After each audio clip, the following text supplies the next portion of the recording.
This program is about pumps, specifically centrifugal pumps, and their use in oil and gas operations.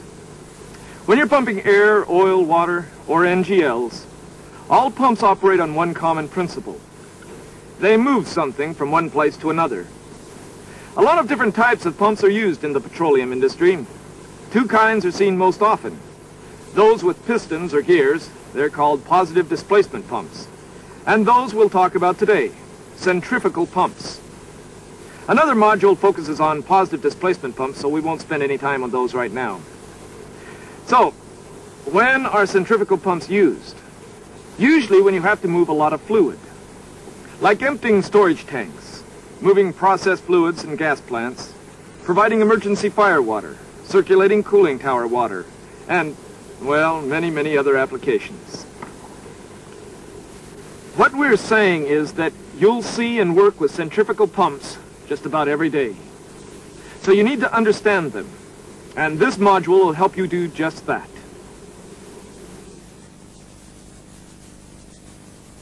This is the first section of a four-section module on centrifugal pump principles. This section introduces the various parts and operations of centrifugal pumps.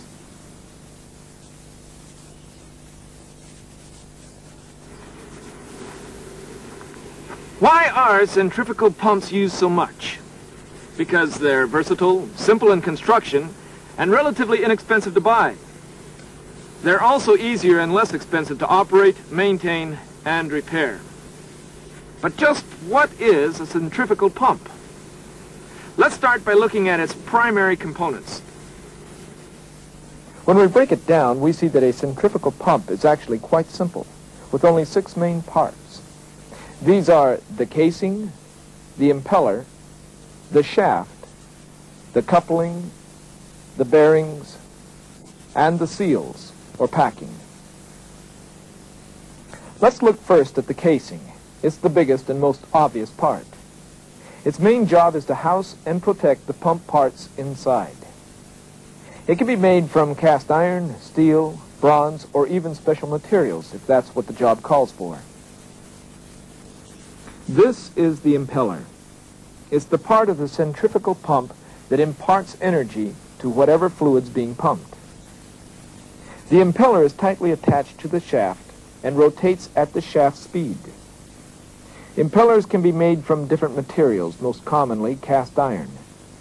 When corrosive fluids are being pumped, impellers are most often made of stainless steel, plastic, or some special material. This is the shaft. It's connected to a driver, which might be an electric motor, an engine, or a steam turbine. The shaft turns the impeller. Steel is the most common material for shafts.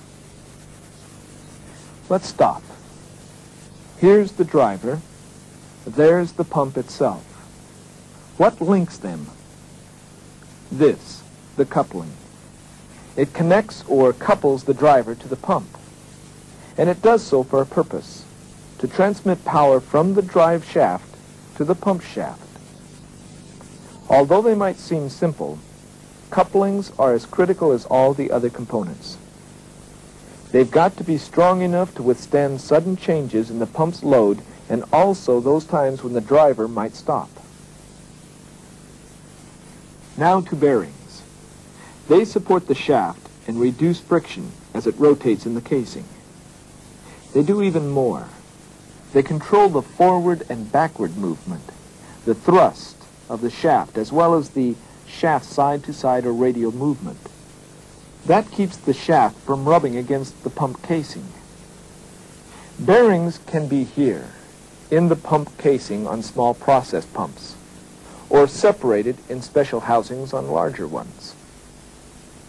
Last are seals, or packing. They're used to stop or cut fluid leakage around the shaft.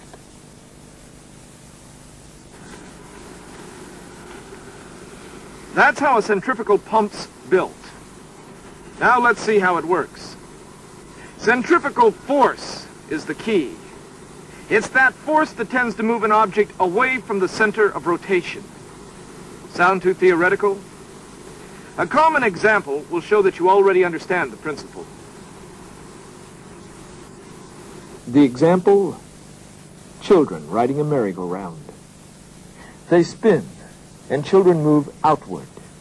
And as they do, they're subjected to a lot stronger outward force that tends to force them off the ride. That outward movement is called centrifugal. How does this relate to centrifugal pumps? In this way. When a centrifugal pump is working, the impeller rotates. Its blades stir the fluid, making that fluid rotate with the impeller itself. It's like a mini hurricane. The circular motion generates enough force to move the fluid away from the center of the impeller to the tips of the impeller blades. The movement of the fluid to the outside edge of the impeller creates a suction at the eye of the impeller that draws more fluid into the pump. If we look at the movement of an impeller, we note that the outside edge of the impeller travels faster than the inside center. So, to stay up with the impeller, the fluid has to move faster as it moves outward. That increases the energy of the fluid. The fluid leaves the outside edge of the impeller. As it does, what happens? It enters a specially designed area of the casing known as the volute. The volute is wider at the discharge nozzle than where the fluid leaves the impeller. There's more space which causes the fluid to slow down. Its velocity decreases. The fluid gives up some of its energy. But that's not all. Energy just doesn't disappear. It's converted into pressure. And that pressure forces the fluid out of the discharge nozzle. The fluid leaves the pump at a higher pressure than when it enters. So what does all this mean? Centrifugal pumps move fluids by increasing fluid pressure through centrifugal force. This concludes section 1. Stop the tape now and refer to your student manual. There you'll find additional information and a review. View this section of tape again if you'd like. And when you feel you're ready, just start the tape again and we'll go on to section 2.